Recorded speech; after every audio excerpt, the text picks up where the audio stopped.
Assalamu alaikum everybody. My name is Waqar Ahmed and today we are going to discuss a topic in grammar called narrations. So narration एक ऐसा topic है जो हम लोगों ने ninth में भी पढ़ा, मैट्रिक में भी पढ़ा और उसके बाद अभी सेकेंड ईयर में रिसेंटली उसको बड़ा डिटेल में डिस्कस किया। सही है, तो नरेशंस को right from the very basic start करेंगे। ठीक है, पहले से कॉन्सेप्ट को समझ लेते हैं और उसके बाद जो है ना फिर इसके जो कुछ बेसिक रूल्स हैं उसको स्टडी करेंगे। जनरेशन ज़रा डिटेल टॉपिक है तो ये एक क्लास में कवर नहीं हो पाएगा। We will try level best to complete it but it is unlikely to. अच्छा जी, देखें, narration in other word is also known as direct और इनडायरेक्ट स्पीच। सही है, तब नरेशन को जो है वो डायरेक्ट स्पीच और इनडायरेक्ट स्पीच से भी पढ़ा जाता है। अब ये डायरेक्ट स्पीच और इनडायरेक्ट स्पीच क्या होती है तो समझने की ज़रूरत है। लेकिन direct speech is basically actual words of the speaker spoken by himself. मतलब स्पीकर के अल्फाज जो बंदा बात कह रहा है, उस बंदे ने बात बोली और सेकंड पर्सन ने बात को सुना। तो the words of the speaker spoken by himself, जो उसने खुद से बोला वो उसकी डायरेक्ट स्पीच बन गई। अब उसी अल्फाज को, मतलब the actual words of the speaker when retold by someone else, ये वाला पार्ट जो है ना ये बहुत इंपॉर्टेंट है। When it is retold by someone else that becomes indirect speech. मिसाल के तौर पे मैं क्लास में खड़ा हुआ हूँ और मैं क्लास में खड़े होकर अपने स्टूडेंट्स को बोलता हूँ कि I love Turkey so much and I want to settle in, this is these are my words. ठीक है, तो मैंने अल्फाज अदा करे तो ये मेरी डायरेक्ट स्पीच हो जाएगी। सही है, अब मिसाल के तौर पे स्टूडेंट्स ने मेरी बात को सुना and then they go back to their home and then they say कि भाई there is a teacher in our school and he says that he loved Turkey so much and he wanted to settle in। तो अब वो मेरे अल्फाज जब आगे किसी बंदे ने कोट किए तो वो चीज़ बन जाएगी इनडायरेक्ट स्पीच। कॉमन वर्ड्स के अंदर आप इस तरीके से बात को समझ लें। आई वॉज स्टडिंग इन बर्लेट्स, तो हमें वहाँ पे इस कॉन्सेप्ट को कुछ इस तरीके से समझाया कि मिसाल के तौर पे आपके पास कॉल आती है किसी बंदे की, आप उससे बात करते हैं और बात करने के बाद कॉल कट कर देते हैं। कॉल कट करने के बाद सामने वाला बंदा आपसे पूछता है कि हाँ भाई किसकी कॉल थी, तो आप उसको बता रहे हो कि भाई देखो उस बंदे की कॉल थी और उसने मुझसे ये बातें करी हैं।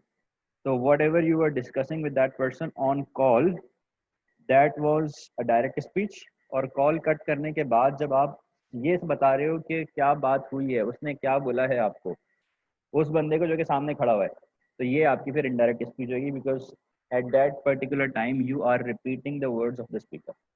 ठीक है जी, तो ये I hope I made sense in this point. उसके बाद देखें डायरेक्ट स्पीच और इनडायरेक्ट स्पीच के अंदर दो तीन बातें जो है ना वो आज के लेक्चर में बहुत इंपॉर्टेंट है। अगर आज के लेक्चर में वो बात समझ में आ गई ना, इट मीन्स के that is enough for this lecture. लेकिन डायरेक्ट स्पीच क्या होती है कि I want to punch them, this very is the direct speech. मतलब मैं आम अल्फाजों में अगर बताऊँ आप लोगों को कि भाई अगर दो सेंटेंसेस लिखे हुए हैं, एक सेंटेंस ये लिखा हुआ है और एक सेंटेंस ये लिखा हुआ है, हमें कैसे पता चलेगा कि भाई कौन सी डायरेक्ट स्पीच है कौन सी इनडायरेक्ट स्पीच है? तो वी नीड टू रिमेंबर कि जिस स्पीच के अंदर कॉमा और इन्वर्टेड कॉमाज हैं that is a direct speech. इस चीज़ को ध्यान में रखें। और जिसके अंदर कोई कॉमा कोई इन्वर्टेड कॉमा नहीं है तो वो हमारी डायरेक्ट स्पीच कहलाएगी। दिस इज बाय मिस्टेक, यहाँ पे कॉमन नहीं होता। सही है, तो a part sentence in which we have commas and inverted commas would say that this is a direct speech, and a part which is without inverted commas we say that this is indirect speech। ठीक है, मतलब ये मैंने आपको ऐसी oral communication में तो ये बात बता दी कि भाई बंदे स्पीकर ने जो बात बोली उसके मुंह से अदा हुई तो वो डायरेक्ट स्पीच, और जब उसी बात को कहीं और कोट किया गया, किसी और बंदे ने आगे कोट किया तो वो इनडायरेक्ट स्पीच बनी।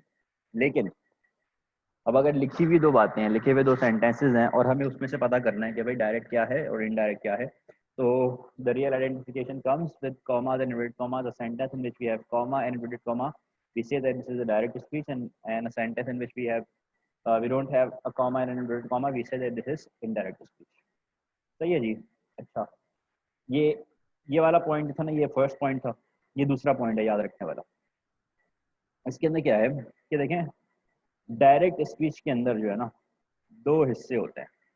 Now we are talking about direct speech, indirect speech की बात नहीं कर रहे हम लोग। मैं कह रहा हूँ कि डायरेक्ट स्पीच के अंदर दो पार्ट्स होते हैं, देखो एक पार्ट ये है जो कि विदाउट इन्वर्टेड कॉमास है, और एक पार्ट वो है जो कि इनक्लोज इन इन्वर्टेड कॉमास है। तो ये जो पार्ट है ना जो विदाउट इन्वर्टेड कॉमास है, we call it reporting speech. और वो पार्ट जो कि इनक्लोज्ड इन इन्वर्टेड कॉमास है, we say that this is a reported speech. This is a reporting speech and this is a reported speech. याद रखने वाली बात है, इसको ध्यान में रखिएगा। मैं दोबारा से रिपीट कर रहा हूँ कि डायरेक्ट स्पीच के अंदर दो पार्ट्स होते हैं। We have a part which is without inverted commas and then we have a part which is enclosed in inverted commas. So the part which is without inverted commas, we call it reporting speech, and the part which is enclosed in inverted commas, we call it reported speech. सही है जी। कल आगे बढ़ते हैं। मतलब हम लोगों ने अभी तक याद रखने वाली बातें क्या करी कि भाई अगर बोर्ड के ऊपर दो सेंटेंसेस लिखे हुए हो तो हमें पता कैसे चलेगा कि कौन सा डायरेक्ट है कौन सा इनडायरेक्ट है। हमें पता कैसे चलेगा भाई, जिसके अंदर कॉमा इन्वर्टेड कॉमास होंगे वो डायरेक्ट स्पीच होगी, जिसमें कॉमा इन्वर्टेड कॉमास नहीं होंगे वो इनडायरेक्ट स्पीच होगी। सिंपल। सही है। के बाद दूसरी बात हम लोगों ने डिस्कस करी कि भाई डायरेक्ट स्पीच के अंदर जो है ना वो दो पार्ट्स होते हैं, एक हमारी रिपोर्टिंग स्पीच होती है और एक हमारी रिपोर्टेड स्पीच होती है। तो a part which is enclosed in inverted commas we call it reported and a part which is without inverted commas we call it reporting. अच्छा जी, अब देखें पेपर में हमारे पास सेंटेंस आता है कि कन्वर्ट द डायरेक्ट और इनडायरेक्ट स्पीच। मतलब भाई एक सेंटेंस है जो कि डायरेक्ट स्पीच में लिखा हुआ है, उसको हमें इनडायरेक्ट स्पीच में चेंज करना है। और एक जुमला है जो डायरेक्ट स्पीच में है और उसको सिंपली हमें इनडायरेक्ट स्पीच में चेंज करना है। बड़ी ऑब्वियस सी बात है कि भाई आप उस सेंटेंस के अंदर कुछ चेंजेस करोगे, जब आप चेंजेस करोगे तो वो डायरेक्ट से इनडायरेक्ट में चेंज हो जाएगा, कन्वर्ट हो जाएगा। सही है। तो वो चेंजेस क्या क्या होते हैं? देखिए there are many changes. First of all, there are a lot of minor changes, but when you talk about major changes, there are two. एक होता है pronoun और एक होते हैं tense। ठीक है, प्रोनाउंस चेंज किए जाते हैं और टेंस चेंज किए जाते हैं। ये दो मेजर चेंजेस हैं जिसको बाकायदा लेक्चर के अंदर हम लोग डिटेल में डिस्कस करेंगे। इसके अलावा जो माइनर चेंजेस हैं वो साइड बाय साइड चलते रहेंगे, उसके लिए अलग से कुछ स्लाइड बनाने की ज़रूरत है सच नहीं है। अगर महसूस हुई तो वो भी कर लेंगे बाद में, but for now you need to remember that there are two major changes to make. First is a pronoun change, second is a tense change. Why do we need these two changes? Because we need to convert a direct speech into indirect speech. सही है जी। अब हम लोग पहले बात करेंगे pronoun changes के बारे में। तो first of all what are pronouns? Pronouns are simply those words that we use instead of a noun. वो तमाम वर्ड्स जो कि नाउन की जगह पर इस्तेमाल किए जाएं, किसी नाम की जगह पर इस्तेमाल किए जाएं, उसे हम लोग प्रोनाउन कहते हैं। बड़ी बेसिक सी डेफिनेशन है, उसके अंदर कोई रॉकेट साइंस नहीं है। अच्छा, टोटल जो है ना मतलब फंडामेंटल बेसिक लेवल के ऊपर हमारे पास ये 7 प्रोनाउंस होते हैं। सही है।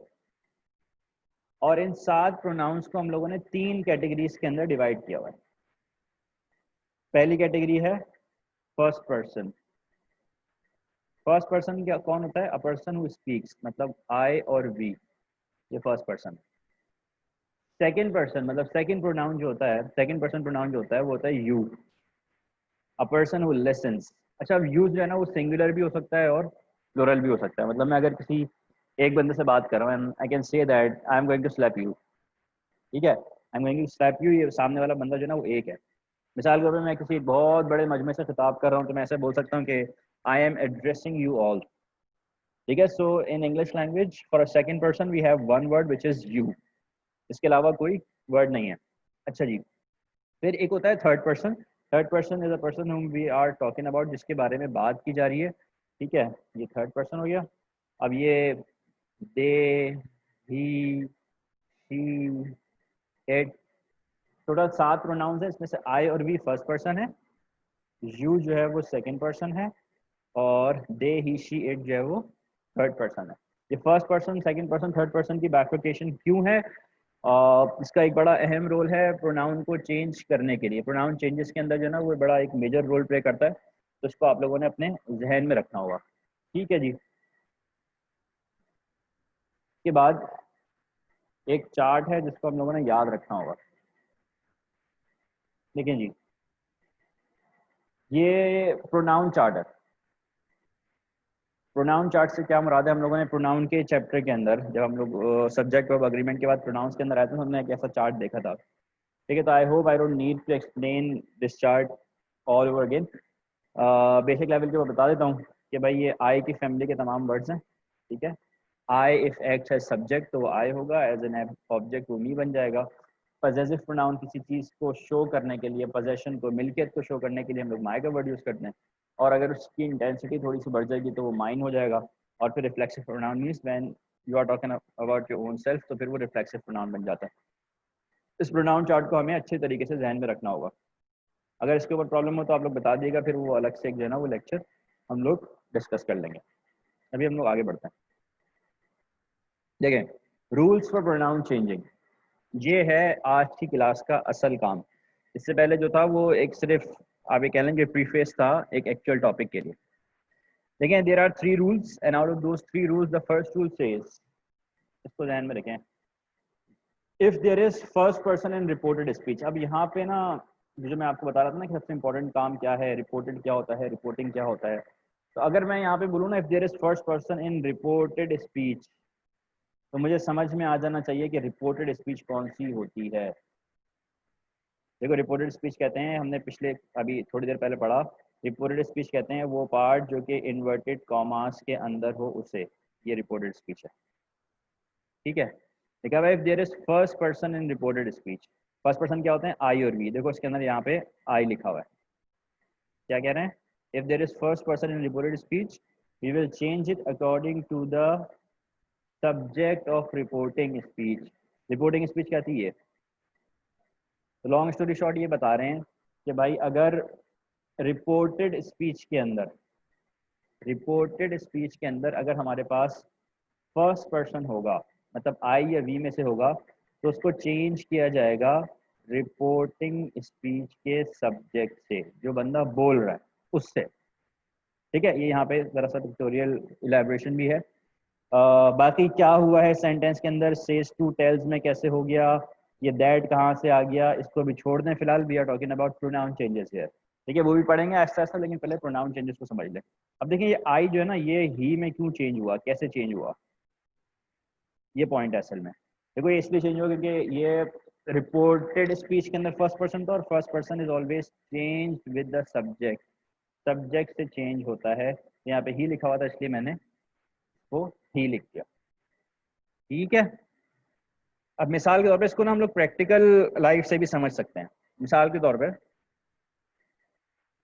एक लड़का एक लड़की से बात कर रहा है, और वो लड़का उस लड़की को बोलता है कि आई प्ले स्नूकर। ठीक है, लड़की ने वो बात सुन ली, और उसके बाद जब वो बंदी आके उसको मतलब इलेबरेट करे, या मैं उन दोनों को बातें करता हुआ देख रहा हूँ और मैं इस बात को आगे बयान करूँ, तो मैं क्या बोलूँगा कि भाई ही टेल्स हर, उसने उस लड़की को बताया कि वो स्नोकर खेलता है। यहाँ पे मैं अपना जिक्र थोड़ी करूंगा, मैं थोड़ी बोलूंगा कि उस लड़के ने उस लड़की को बताया कि मैं स्नोकर खेलता हूँ। यहाँ पे मैं नहीं आएगा, यहाँ पे वो वर्ड आई के बजाय ही में रिप्लेस हो जाएगा। Why, because now actual words of the speaker are retold by someone else, क्योंकि अब मैं इसको इनडायरेक्ट स्पीच में चेंज कर रहा हूँ। I hope I am giving you the concept, if not you are always always welcome to ask question. ठीक है, तो he says to her I play snooker, उस लड़के ने उस लड़की से कहा कि आई प्ले स्नूकर, लेकिन जब ये बात कोई कोई दूसरा बंदा आगे कोट करेगा तो वो मैं का वर्ड यूज नहीं करेगा, वो बोलेगा कि भाई वो उससे बात कर रहा था और उसने बताया उसको कि वो स्नूकर खेलता है। मैं की बात नहीं करेगा, आई वर्ड को रिपीट नहीं किया जाएगा। तो that is rule number 1 for pronoun changes. ये रूल नंबर 1 है प्रोनाउन चेंजेस के अंदर। हम लोग अगली क्लास के अंदर रूल नंबर 2, रूल नंबर 3 पढ़ेंगे, और इसके अलावा कुछ जो है वो टेंस चेंजिंग को भी इंशाल्लाह डिस्कस करेंगे। आज की क्लास में हम लोगों ने टोटल कुल मिला के जो है वो काम की बात जो करी है ना, जो असल काम है जिसको आपने ध्यान में रखना है, वो ये रूल नंबर 1 है। ठीक है, इसके अलावा क्या क्या डिस्कस किया है तो एक दफ़ा देख लेते हैं कि भाई डायरेक्ट स्पीच और इनडायरेक्ट स्पीच में की डेफिनेशन क्या होती है, फिर इनकी पहचान क्या होती है कि डायरेक्ट स्पीच के अंदर कॉमन वर्ड कॉमन होते हैं, इनडायरेक्ट स्पीच में नहीं होते। फिर डायरेक्ट स्पीच के अंदर 2 पार्ट्स होते हैं, एक रिपोर्टिंग और एक रिपोर्टेड। इसके बाद फिर जब किसी डायरेक्ट स्पीच को इनडायरेक्ट में चेंज किया जाता है तो हम लोग 2 चेंजेस को कंसिडर करते हैं, एक तो प्रोनाउन चेंजेस होती हैं और दूसरे टेंस चेंजेस होते हैं। फिर प्रोनाउन की हम लोगों ने डेफिनेशन पढ़ी, उसकी कुछ टाइप पढ़ी, और फिर हम लोगों ने रूल नंबर 1 पढ़ा कि अगर रिपोर्टेड स्पीच में फर्स्ट पर्सन हो तो उसको अगर हमें इनडायरेक्ट स्पीच में चेंज करना हो तो उस फर्स्ट पर्सन को रिपोर्टिंग स्पीच के सब्जेक्ट से चेंज कर दिया जाएगा। Thank you so very much. That's all from this class. Inshallah, we will meet in the next class. Thank you and take care. Allah Hafiz.